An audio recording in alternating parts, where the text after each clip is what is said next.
dia, boa tarde, boa noite para você que acompanha mais uma edição do Expressão Cult. Estamos hoje na famosa Bienal do Livro do ano de 2018. Essa que é uma feira que particularmente eu gosto muito porque foi a minha primeira feira aqui no Expressão Cult.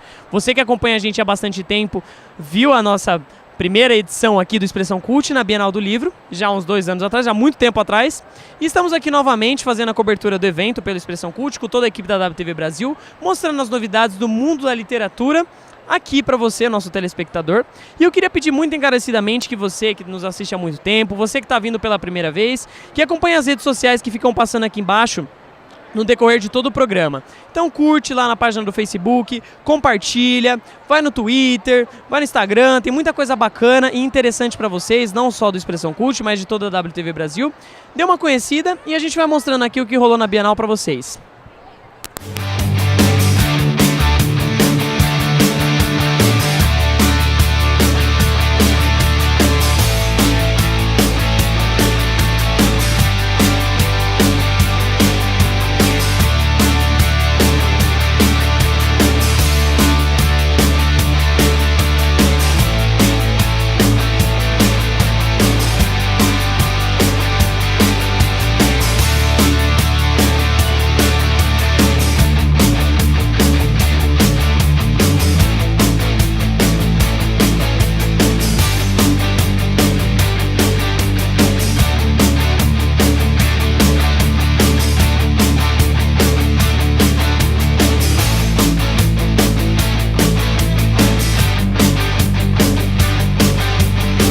E é com grande prazer que a gente traz para Bienal do Livro 2018 o Selelê, no qual eu tenho um grande respeito, uma grande admiração, um grande orgulho. Contar uma coisa para vocês, para quem não acompanha a Expressão Cult há muito tempo, que ela foi a primeira entrevista que eu fiz aqui na Bienal do Livro de 2014. Selelê sempre com um trabalho honradíssimo, trazendo a literatura infantil para a Bienal do Livro. Queria contar quais são que você contasse quais são as novidades, o que você está trazendo para a Bienal da sua obra literária. Primeiro eu quero agradecer o convite, parabéns pela sua carreira, que você cresça cada vez mais aí, com certeza, em tudo que você fizer. Parabéns pelo sucesso. Opa, obrigado. Eu estou aqui colocando meus 25 anos da personagem Selelê, que eu estou começando a comemorar agora. Ela faz 25 anos em novembro desse ano. E é a primeira vez que eu subi num palco na minha vida como Selelê, a personagem. Personagem. É, a personagem, né? Então aqui realmente eu estou colocando um pouquinho de cada música da minha carreira, os hits que marcaram as crianças, marcaram os educadores, as famílias e músicas novas também. Tem até música em inglês e italiano aqui para vocês, que nessas viagens todas, né? Estou indo para Portugal também, né? Levar um novo material, fazer espetáculos lá. Então tem bastante novidade aí. Conta pra gente uma coisa que você não contou na outra entrevista, como que é trabalhar com criança? Pra você, né? Por mais que você esteja bastante tempo, no começo, foi uma dificuldade? Como é que foi? Porque eu imagino que a criança deve ser um assunto bem complicado como humor, né? Como que fazer uma coisa legal, uma coisa que a criança aprenda, você que é musicoterapeuta, como que é trabalhar com crianças? Na verdade, assim, eu sou professora de música também, fora todo lado da terapia, né? E eu sempre gostei muito de criança, eu sempre fui muito criança. Eu acho que você ser criança é o mais importante de tudo, né? Eu sempre me identifiquei bastante, mesmo em sala de aula, cantando, brincando, né, com os personagens que eu criava na época. Eu levei todos para o palco, né, como a Bruxa Mavel, que as crianças amam, depois ela se transforma na Linda Vel. E aí para mim sempre foi muito fácil, muito gratificante essa troca com a criança. Eu acho que assim, eu nunca tive dificuldade exatamente por eu ser uma pessoa verdadeira. Eu acho que quando você é um ator, uma atriz, um cantor verdadeiro, você é um artista que você faz realmente para a criança de verdade, com amor, ela sente, a criança é muito sensível. Então o primeiro espetáculo que eu subi na minha vida, que faz muitos anos, há 25 anos, eu já tive esse feedback, né? Sempre foi interativo o meu trabalho, as crianças participam, cantam, dançam, brincam, então eu sempre fui muito ativo, né? Muito alegre, muito dinâmico, então eu acho que isso sempre fez com que a criança se identificasse rapidamente. Então, eu vou ser sincera com você, para mim, graças a Deus, não teve dificuldade, ao contrário. Muitas crianças choravam quando acabava o espetáculo, até... Queriam mais. Exatamente. A mamãe, o papai falavam, não, mas calma, vai ter outro dia e tal. Eu me considero uma pessoa de sucesso, né, verdadeiro, né? Acho que o sucesso real é esse daí, né? Precisamos de artistas brilhantes como a Selelê, com esse trabalho infantil lindo que ela faz, e logo teremos novidades, né, Selelê? Se Deus quiser, mais novidades aí pra vocês. Na WTV Brasil, novidades com Selelê, aqui na Bienal 2018. Estamos aqui com o Duane, ele que é um quadrinista, tá trazendo seu trabalho para poder expor na Bienal do Livro. Duane, queria que você contasse como é que surgiu essa paixão pelos quadrinhos. Você que é um cara que estuda, né, quadrinhos. Queria que você contasse um pouco isso, como surgiu isso, se é desde pequeno, se foi uma coisa que foi quando você foi mais velho, como é que surgiu isso? Bom, desde criança eu sempre gostei de quadrinhos, claro que começando com Turma da Mônica, que é o que todo mundo começa aqui no Brasil, né? E aí eu comecei a passar um pouco mais para o mangá japonês e comecei a pesquisar mais disso. Até que eventualmente eu comecei a pesquisar também quadrinhos de outros lugares, outros países talvez da Europa, quadrinhos mais independentes, e depois acabei caindo no quadrinho brasileiro também. Tem uma variedade muito grande, né? Tem muito quadrinho aqui. Então aí já tem uma paixão aí desde criança que eu gosto de quadrinho. E você começou a fazer ele depois de que você... Como que foi essa transição do você gostar de quadrinhos para você fazer quadrinhos? Eu sempre escrevi contos, eu sempre gostei de escrever e criar histórias. Foi quando um amigo meu que era ilustrador queria fazer um quadrinho, mas não sabia como, eu comecei a me interessar pelo roteiro para poder ajudar ele. Acabou que esse quadrinho nunca foi feito, mas a partir daí eu comecei a estudar, fazer cursos, treinar e, claro, ler muitos livros também sobre isso. E vamos fazer quadrinhos, né? Já tem 7 anos aí que eu tô treinando para ser roteirista. Tá podendo fazer. E dos quadrinhos que você fez, as histórias são todas suas, assim que você tem das inspirações. Como é que é o seu processo criativo nos quadrinhos? É curioso falar isso, é até um pouco difícil falar isso, porque eu gosto de trabalhar um pouco de tudo. Então eu faço histórias de terror, suspense, comédia, romance, mas eu gosto muito da ideia de trazer o cotidiano pro fantástico, o fantástico pro cotidiano. Então muitas das minhas referências são das pessoas, assim, histórias que eu escuto, coisas que eu vejo, às vezes até um filme que eu assisto e aí esse filme me dá uma ideia para uma coisa, um final talvez um pouco diferente do filme e dá uma ideia para uma história. Mas claro que escutar as pessoas é realmente uma das maiores fontes de informação, fontes de histórias mesmo. E você estava falando que existem vários tipos de quadrinhos e tal, até você chegar no quadrinho brasileiro, né? Como é ser quadrinista no Brasil que temos hoje? É um pouco difícil, assim. Eu falo que fazer quadrinho é fácil, difícil é depois, porque divulgar ele, vender ele, é sempre uma luta. Então, se você quer mexer com quadrinhos, tem que ser uma coisa que você gosta mesmo. Você tem que gostar dos quadrinhos para conseguir acreditar neles, acreditar no sonho e lutar. Mas é possível, é um sonho impossível. Só não é tão simples, digamos. Na verdade, nada na vida é fácil, né? Mas algumas coisas demandam um pouco mais de esforço. E viver de quadrinhos é uma... E a arte, um esforço duplo, né? A arte é um esforço duplo. Mas é um esforço que é gostoso, porque produzir é gostoso. E quando alguém lê seu trabalho e fala que gostou, poxa... É gratificante. Não tem nada melhor que isso. Esse é o Duane, aqui na Bienal do Livro 2018. Olá, gente, eu sou Tião Simpatia, poeta popular. Vieram me perguntar qual é o Brasil que eu quero. Deram-me 15 segundos e eu disse, para ser sincero, 15 segundos não dá. É 1 para dizer olá, 2 para dizer meu nome, 3 para dizer a cidade. Sobram 9, na verdade. É falar e o tempo some. Mas sabe o Brasil que eu quero? É um Brasil sem preconceitos, no qual o rico e o pobre gozem dos mesmos direitos. Um Brasil mais fraternal, com justiça social, com saúde e educação, que tenha mais segurança, que pare com a matança e acabe a corrupção. É esse o Brasil que eu quero para gerações futuras, com democracia plena, sem golpes nem ditaduras. Já cansamos dessa agenda, um Brasil que não se venda ao capital estrangeiro, que descarte seu entulho para que um dia eu tenha orgulho de dizer: sou brasileiro. Ia dizer mais, mas o tempo acabou. Estamos aqui com a Aleca, ela que esgotou os livros do Eu Odeio a Minha Mãe, só que não.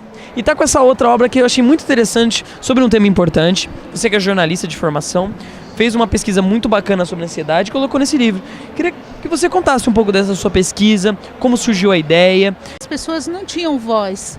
E as mães também que participavam das reuniões se queixavam muito, se sentiam culpadas, achavam que tinham feito alguma coisa de errado para os seus filhos estarem em caminhos, muitas vezes, de álcool, abuso de álcool, de drogas. Então eu quis trazer isso no livro. Na verdade, esse rapaz, que eu cito aqui, é anônimo, né? Não tem um nome, lógico. Esse rapaz me chamou a atenção pelo fato dele achar que, assim, tão jovem, não fazia mais sentido viver.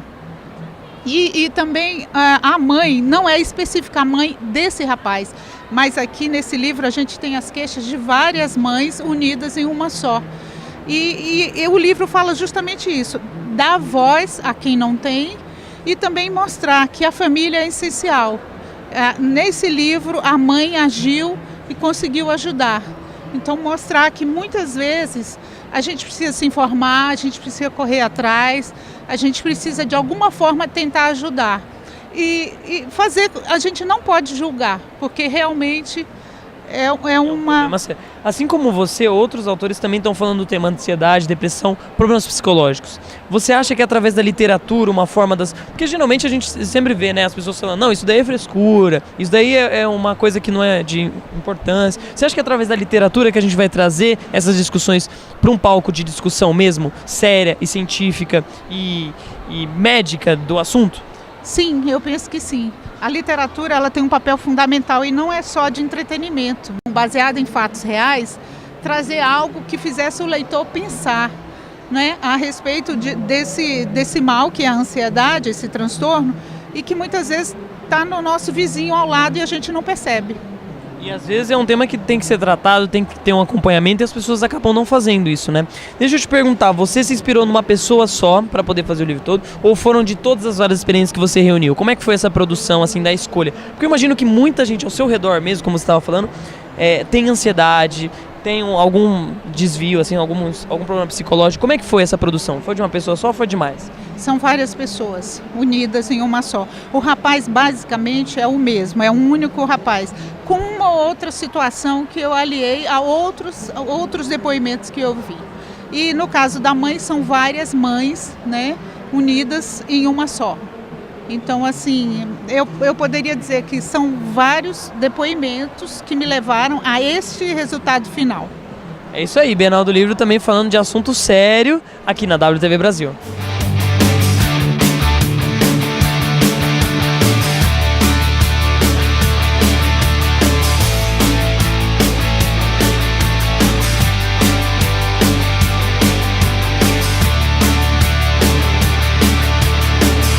Estamos aqui com o Thomas André, ele que é um autor que está vindo aqui para a Bienal. É a sua primeira vez aqui? Primeira Bienal. E ele que está trazendo um livro muito bacana chamado Caçadores de Lendas.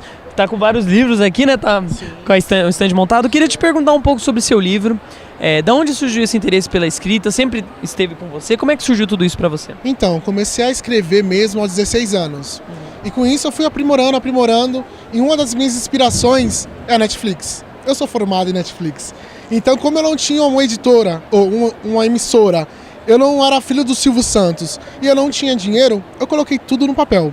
Então, para mim, é um sonho estar realizando aqui na Bienal o lançamento do meu livro, mas o meu intuito também é fazer série. Então, foi uma das minhas inspirações fazer séries. Encontramos aqui na Bienal do Livro Claudinei Pietro, nosso parceirão da Mystic Fair, de outras bienais, da Expo Music. E você que está lançando um livro especial para o Bienal, imagino. Queria que você contasse um pouco como é que foi o processo de criação desse livro, quais foram as inspirações, como é que você elaborou tudo isso? Então, João, na realidade, nós estamos relançando esse livro. Ele foi lançado em 2008, numa edição menor, né, mais condensada. Porque naquela época o mercado editorial estava mudando, aí o editor falou, olha, vamos lançar um livro menor, não dá pra gente lançar coisas muito grandes, eu tive que cortar o livro pela metade. E aí hoje, depois de 10 anos, a gente está lançando a versão que seria a versão original, que é uma versão revisada, ampliada, maior, com uma série de coisas que a outra não tinha. É um livro de invocações, porque as pessoas acham que na Wicca a gente não reza, a gente reza sim, né? E nós usamos as nossas invocações aos nossos deuses. E o livro ele traz invocações para diferentes deidades, para diferentes deuses, mas também as técnicas que estão por trás disso. Então, o lado metafísico, como é que é essa relação com o divino, com o sagrado, como é que a gente pode fazer com que as nossas invocações elas realmente surtam efeito e deem resultados na nossa vida. E como que é, Claudinei, escrever sobre a Wicca num país que a intolerância religiosa é quase total, né? Não era, né? Tá crescendo. Tá crescendo cada vez mais, né? Mas eu acho que é importante um evento como esse, João, que é o maior evento literário da América Latina, e que a gente tem o lançamento de um livro de Wicca, de bruxaria, marca um posicionamento que é um posicionamento político. Então, assim, tá sendo difícil? Tá. A gente está vivendo uma época de intolerância? Estamos, como a gente nunca viu, mas isso está acontecendo no mundo todo, não é só no Brasil, né? A gente vê aí, pelas estatísticas políticas, sociais, o que está acontecendo no mundo. O Brasil, infelizmente, que era um país de diálogo, era um país onde nós tínhamos uma diversidade cultural, religiosa, está se tornando um país um pouquinho intolerante, mas a gente tem que fazer o nosso trabalho. A Wicca, ela já tem um movimento de 20 anos no Brasil, um movimento estruturado, organizado, E o interessante da Wicca é que é uma religião totalmente libertária, né? Então eu acho que neste momento de intolerância a Wicca vem trazer uma mensagem muito bonita para as pessoas, que não importa o que você seja, não importa o que você faça, né? Você acredita? O que você acredita, todos nós somos filhos dos deuses e temos que nos respeitar. Temos que respeitar uns aos outros, o espaço, né, das pessoas. Então, nesse momento que a gente está vivendo, acho que é o momento mais do que pertinente da gente prestar atenção no que a deusa tem a dizer para a humanidade. E a deusa é o planeta Terra e todos somos filhos da deusa e nesse planeta precisamos viver em harmonia uns com os outros. A Wicca traz essa mensagem. E você que já fez parte de outras edições da Bienal, já visitou, você que é um cara que gosta de frequentar as feiras, o que você está achando da Bienal desse ano? O cenário da literatura está mudando muito para você?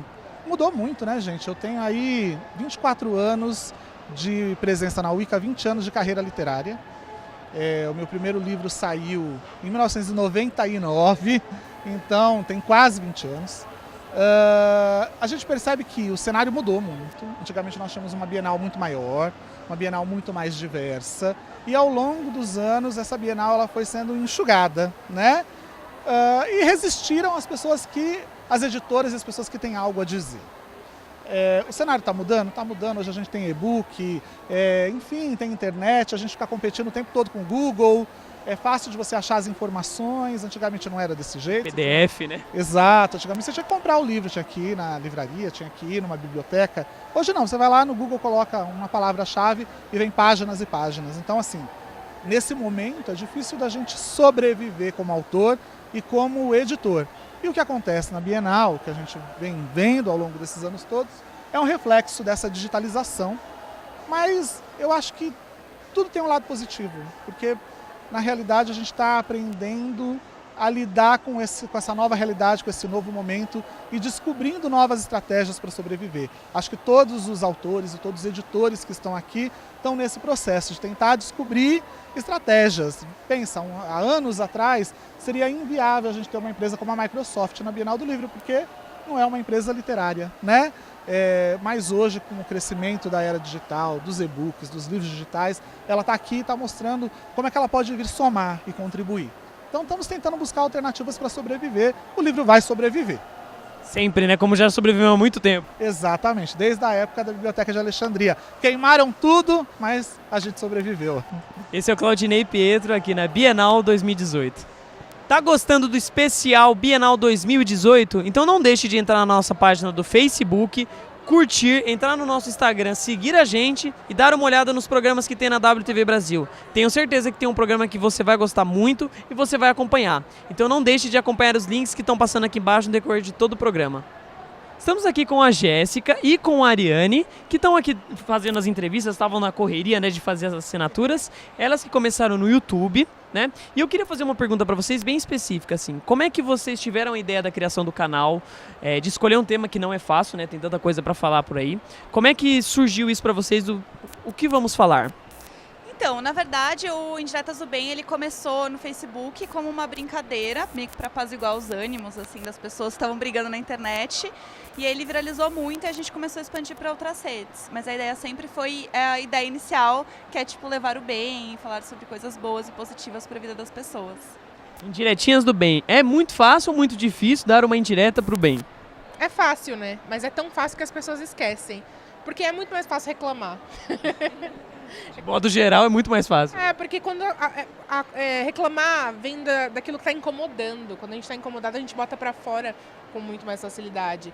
As coisas que são boas, a gente tem que caçar, a gente tem que pensar naquilo que está tranquilo, que está acontecendo de bom com a gente. Da zona de conforto. Sim. E vocês agora estão publicando 3 livros, né? Esses 3 que estão aqui do lado. E eu queria perguntar para vocês, como é que foi esse processo de escrita? Qual foi a ideia de trazer dos vídeos para a parte escrita? Como é que começou isso? Então, a gente sempre quis escrever, a gente sempre gostou, sempre foi uma parte nossa. E aí, quando a gente recebeu o convite da editora, pra gente foi assim, tá, agora é o que a gente quer fazer, a gente quer investir também em livros. E aí, o nosso primeiro livro foi esse aqui, que é o Livro do Bem.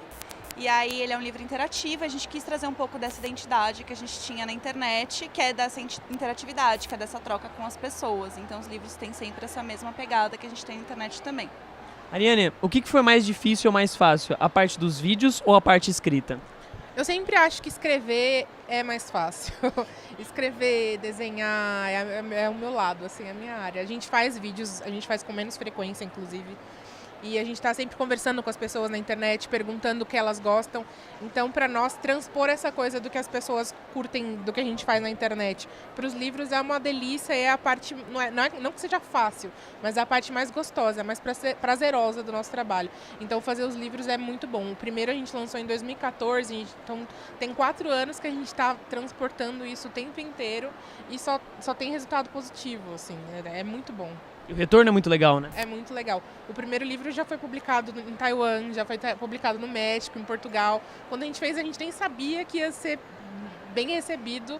E aí, de repente, foi espalhado de um jeito que a gente não imaginava. É muito, muito doido. Chegaram a ver a publicação em outra língua, uma língua... Sim. Não o inglês, né? Mas mais diferente? A gente tem os livros e é muito engraçado, porque principalmente o português de Portugal, porque ele é muito próximo, mas ele é muito distante ao mesmo tempo. Então, o gente que mudou para pessoas que, porque para eles não faz sentido e pra gente é engraçado ler, mas é muito legal.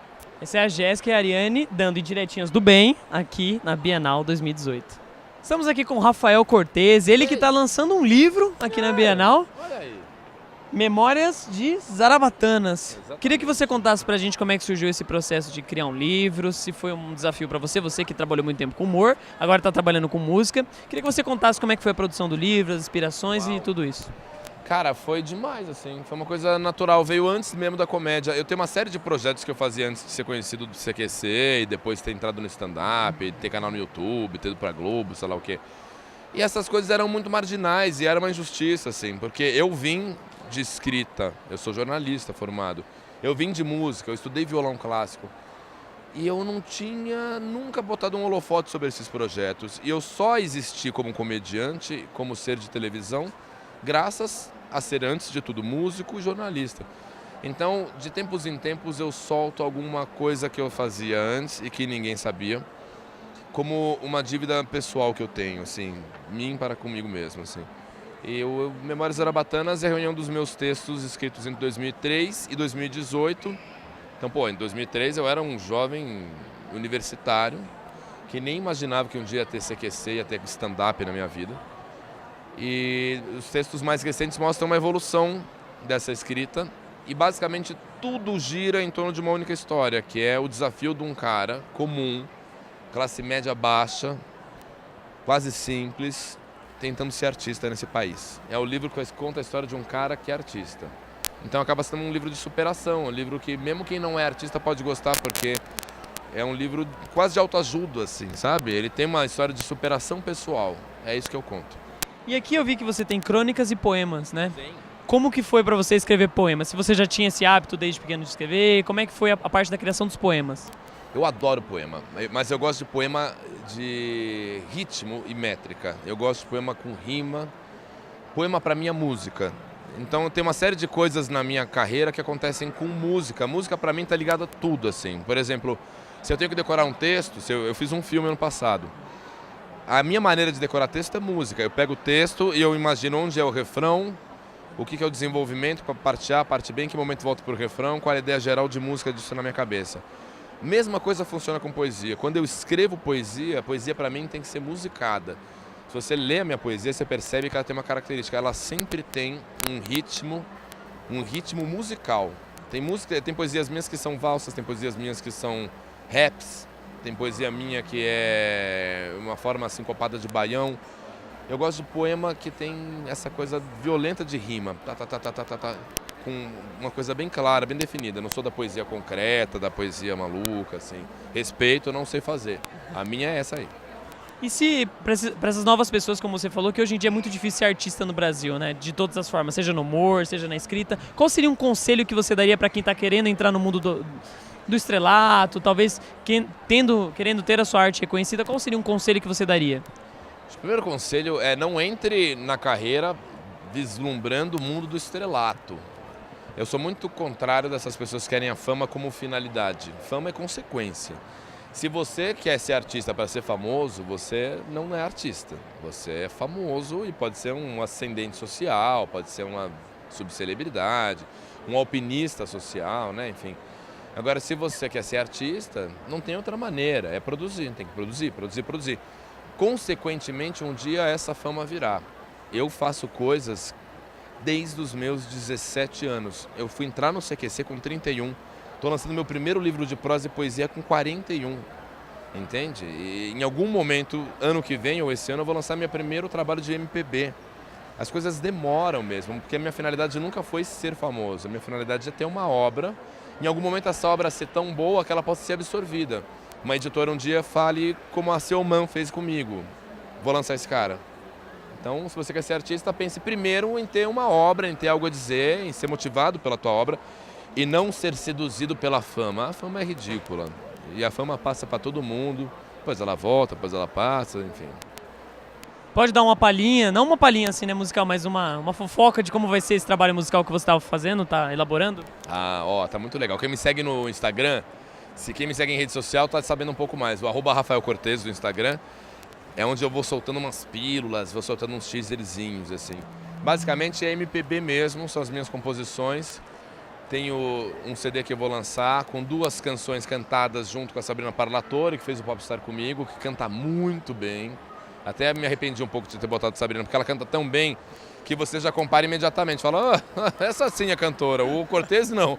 Então, assim, a faixa da Sabrina é aquele momento que você descansou, ouve lá, uma cantora. O resto tem que me aguentar. Mas vai ter baião, tem valsa, tem pop rock, tem marcha rancho, tem música no estilo do Emicida, tem música para Jota Quest. Eu penso grande, né? E tem músicas que o próprio Caetano vai lançar um dia. Eu espero. Ó, tô pensando. Projeto. Caetano, olha pra cá, tem coisa pra você gravar aí, hein? Tem coisa boa pra você. Rafael Cortez com mensagem para Caetano aqui na WTV Brasil. E aqui na Bienal do Livro 2018, estamos com a Fernanda Nia, ela que está lançando um livro aqui na Bienal, né? O Mensageira da Sorte. E eu queria que você contasse um pouco como é que surgiu o projeto do livro, quais foram as inspirações, como é que surgiu tudo isso. Então, o Mensageira da Sorte, ele surgiu de uma ideia que eu já tinha há muito tempo, de brincar com uma organização que nivelasse a sorte das pessoas. Porque a gente sempre tem um conhecido, né, que você vê e fala, nossa, esse menino, tudo que ele faz dá errado. E aí eu acho que eu sou muito fascinada pela fantasia urbana e tal. E eu adoro uma teoria da conspiração de que existe alguma coisa por trás do que a gente está fazendo. E aí, quando surgiu essa ideia, foi meio que natural, porque eu sou do Rio de Janeiro, eu sou carioca, e a gente vê os protestos todo dia, a gente vê essa situação um pouco delicada que o nosso país passa. Os que eu me inspirei na história do Mensageiro da Sorte foi mais ou menos aquela época lá de 2013, que a gente tinha um protesto assim, generalizado de todo mundo com todo mundo. E foi meio que natural, isso era um prato cheio de conflito para eu colocar a minha história lá no meio. E acabou que, como é uma história jovem, a personagem é uma jovem e ela está dentro desse contexto da organização que cuida da sorte num Rio de Janeiro caótico. Juntou isso tudo, deu Mensageira da Sorte. E você trabalha com o público jovem, né? Queria te fazer uma pergunta bem objetiva. Como que é trabalhar com um público que no Brasil, majoritariamente, não tem acesso à literatura? Fazer uma literatura para os jovens que não têm esse acesso? Olha, eu acho que, primeiro assim, falando de uma literatura para jovem, eu diria que é uma responsabilidade muito grande, porque a gente, quando escreve para o jovem, a gente está formando a pessoa. O que você fala realmente conta, o que você fala vai mudar como aquele ser humaninho pensa para o resto da vida dele. Então você tem que ser muito delicado no que você fala, você não pode ser ofensivo, você tem que pensar na mensagem que você está passando, você tem que pensar na mensagem, se você está passando alguma mensagem ruim, enfim, tem todo um contexto que você tem que se preocupar. E eu acho que faz parte, mesmo quando você escreve um livro, faz parte da sua comunicação, de toda a sua estratégia, você tentar trazer a população um pouco mais marginalizada para isso, seja com algumas, talvez, ações, né, que você vai, às vezes, nas comunidades, você tenta trazer aquele público para dentro disso. E eu acho que cada vez mais escritores nacionais escrevendo sobre a nossa realidade, eu acho que isso vai ajudar, enfim, o público vir. Eu acho que isso está ajudando os jovens a virem também. E como é que você trabalha no quesito de uma... Você estava falando um pouco, né, quando a gente estava conversando, do quesito da conscientização sociopolítica do jovem. Como é que você trabalha isso na sua literatura? Olha, o jovem hoje, ele é muito consciente. Eu acho maravilhoso, porque na minha geração já não era tanto assim. Eu tenho 28, eu já saí do colégio, já saí da idade mensageira da sorte, da principal, há 10 anos. E na minha época não era assim. Hoje as meninas já saem do colégio feministonas, sabendo de tudo. Totalmente, assim, politizadas, engajadas naquilo. Então eu acho maravilhoso e a gente tenta trabalhar isso no livro também. Mensageira, a gente tem mais um contexto de tentar trabalhar a corrupção, é claro, porque na verdade a gente não tem uma parte política que está cuidando da cidade. Quem está cuidando da cidade é uma grande corporação. O clima todo do Rio, né? O clima todo do Rio. É não ficção meu livro, gente, estou enganando vocês, estou brincando. E aí eu acho muito importante a gente pensar sobre isso e ao mesmo tempo em que está acontecendo isso tudo, os jovens eles estão lidando com os próprios dilemas deles de ser humano e da juventude e de você amadurecer. Então eu acho que uma das grandes mensagens que a história passa é de que você pode sempre fazer o bem, não importa a cicatriz que você tenha, e que você tem que encontrar a sua forma de ajudar as pessoas, de fazer o bem com as outras pessoas, que é sempre possível, não importa o contexto que você está. E a literatura é o caminho. A literatura é o caminho. A Fernanda Nia aqui na Bienal do Livro 2018.